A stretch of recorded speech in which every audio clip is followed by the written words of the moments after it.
Hello and welcome to Football Crazy Talk. Me, your host, Joe Kelly. So today, plenty of news there, I suppose you may have all seen, with Neymar to Manchester United being heavily linked, and also talk of Evan Ferguson, who's currently with Ireland, declaring for England as he's got English roots. So today we're just going to start off on Neymar to Manchester United. We've heard these kind of rumours before. We've heard them going on for ever since, I suppose, he left Barcelona. That Manchester United have been inquiring about him. My view on this Neymar is a fantastic footballer, absolutely fantastic. He's probably the most skillful Brazilian footballer since Ronaldinho. He was certainly up there with Messi at Barcelona. There's absolutely no doubt about that.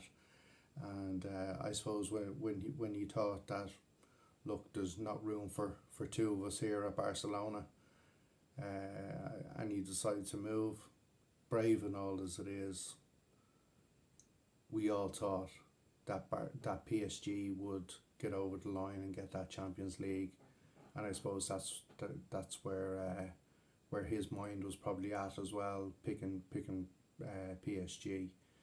Not only for the money, let's face it, he's not there just to look good and win a couple of games in Liga, but he was there to deliver the Champions League, and ultimately, if he delivered the Champions League, let's face it, he probably would have got World Player of the Year.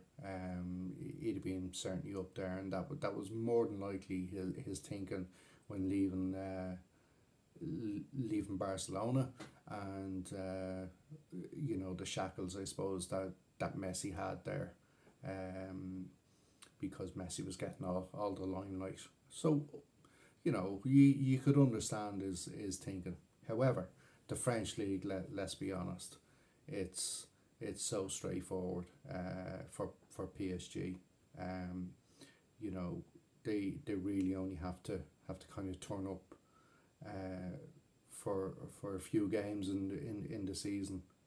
The rest of them are a stroll, and that's ultimately, I say, what's hurt them in the Champions League, because when it comes around to the Champions League, those hard graft matches, the likes of your Real Madrids there last year, where they were able to pull it out of the bag late on, because they've been conditioned to play these big games, whereas PSG hadn't. But ultimately, Neymar, his injury record for me is just a big no to this suggestion that he would go to Manchester United. I think anyone, the likes of Manchester United or Chelsea or Arsenal, any of those, the top clubs, even if you look at your Manchester Cities, or that, it just wouldn't suit, to have someone so injury prone and paying a good wage. You're probably giving them, one of those top wages that the rest of the squad are kind of looking at, and especially if you have a look at his injury record when those crunch Champions League games come around February March time, he does get injured, and there's an element there. Is it because the games have suddenly got harder, he's not conditioned to it, and that? So look, anyone, I suppose, who will be looking to bring in Neymar, there is a caveat there that, are we really going to be getting the best Neymar that there is? I would suggest no. You look at his age profile; he's 31 now. He went to PSG in the prime of his career, 24, 25 years of age. Should have really kicked on. A handy league, really, to be getting wins every week. Um, you know, and then the big one: can they get that Champions League? And ultimately, the answer to that is no. They haven't been able to do that. So what kind of player are you actually getting at 31 years of age? You know, his prime years have gone. So for me, any team that's serious about the Champions League would not be looking at Neymar.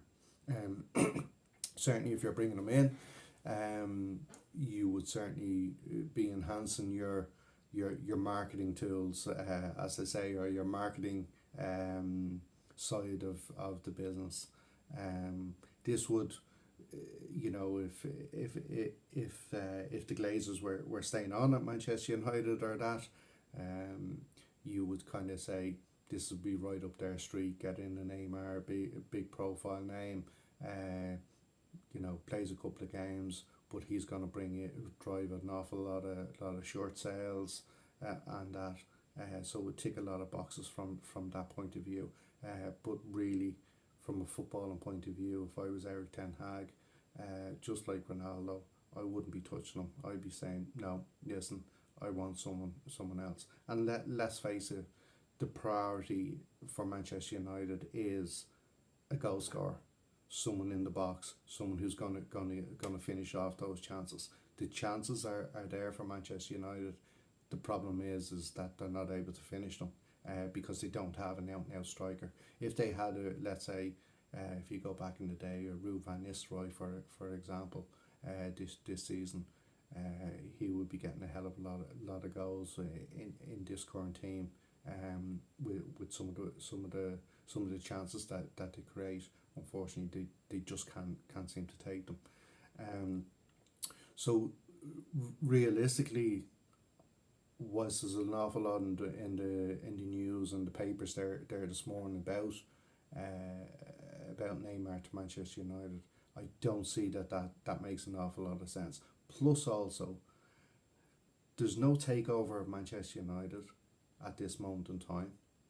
There's also in the January transfer window, there was no funds for a player. They had to go out and buy a lone striker, you know, who Burnley didn't even want. You know, Burnley, you know, going for promotion in the and ultimately got it in the Championship. They didn't even want Weghorst this season. So let's be honest. You know, when the last bit of business that Manchester United done was a Championship kind of cast off striker, on loan. Do we really think that Manchester United at this moment in time, with no takeover done, are going to be going after someone like Neymar? I don't think so. I think it's just it just sounds to me like it's agent talk, you know, to try and drum up some interest and a move. And let's be honest, when agents want moves, they generally try and get their client linked with Manchester United so that they can go and get good money. So with that in mind, I don't see that happening. The next news, I suppose, is Evan Ferguson, you know, hot prospect at Brighton, Irish international. He's played a couple of games for Ireland in the last international window. Very much a hot prospect. Made his debut at the age of 13 for Bohemians. Ultimately against Chelsea, and scored that night. He was absolutely brilliant against some very good Chelsea defenders, Azpilicueta, play that night. Um, so he's been hotly tipped as the next big thing, and I suppose the main thing, from the Irish fans' point of view, is to try and not big him up too much, and kind of keep keep that expectation under wraps, and not put too much pressure on the chap. So with that, he's got I've seen a couple of interviews of him. His temperament seems to be very, very good. He seems to be very level headed. Speaking to people around, uh, his family have a big impact on what he does, um, and how he handles himself. So there was never really any fear, I suppose, that he would be, let's say, another kind of one that would be not fulfilling their potential. Um, I suppose the big one was Aaron Connolly. I suppose a couple of years ago we thought that he might kick on. Unfortunately,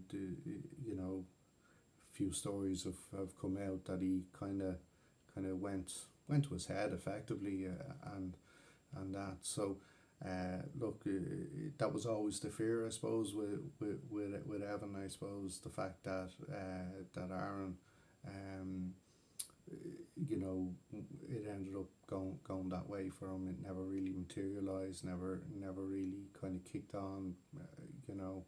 And he's struggling at the moment.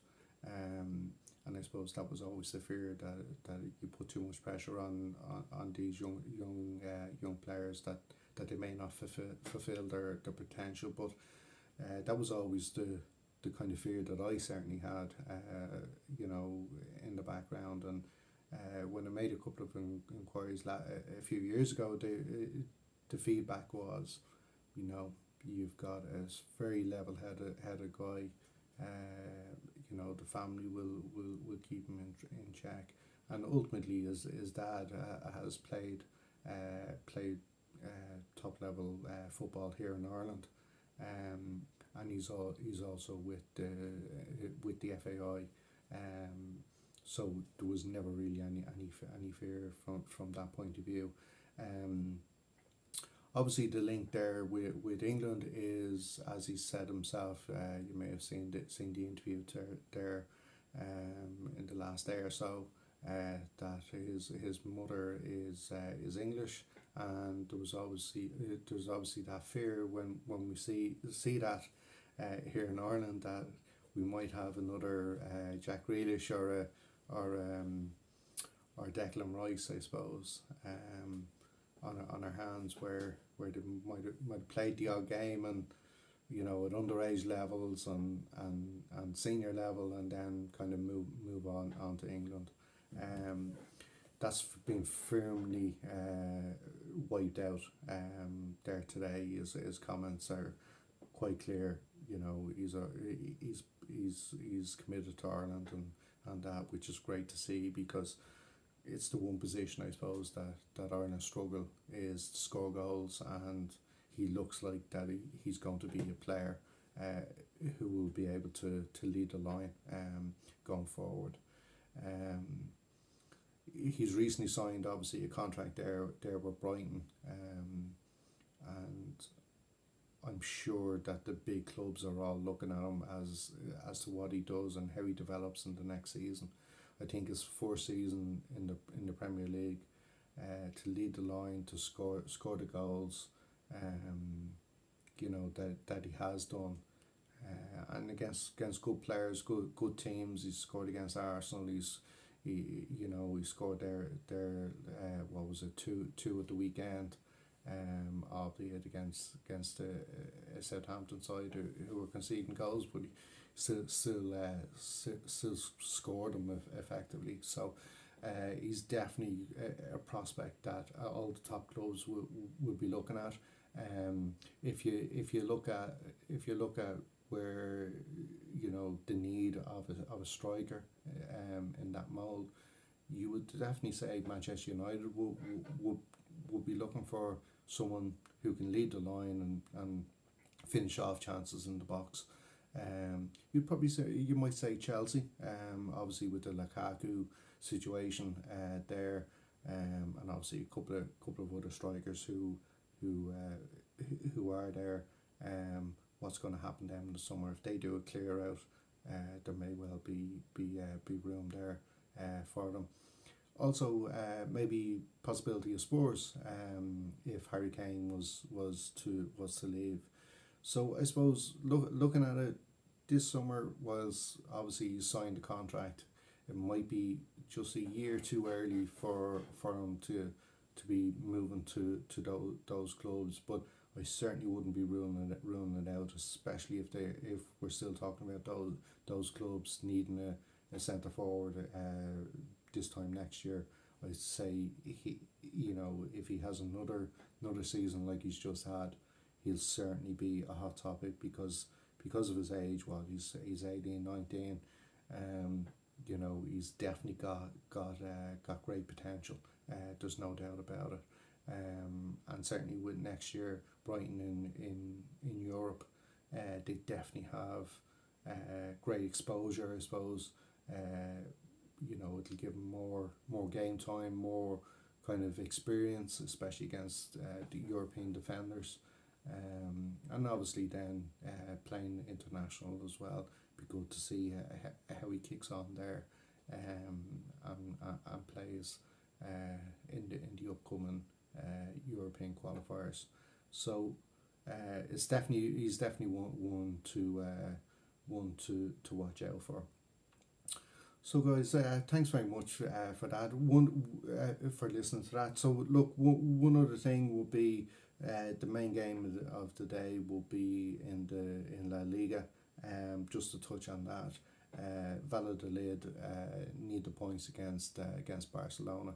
Barcelona had they're a little bit hit and miss at the moment, in terms of performances and how they're getting over the line. But obviously they've won La Liga.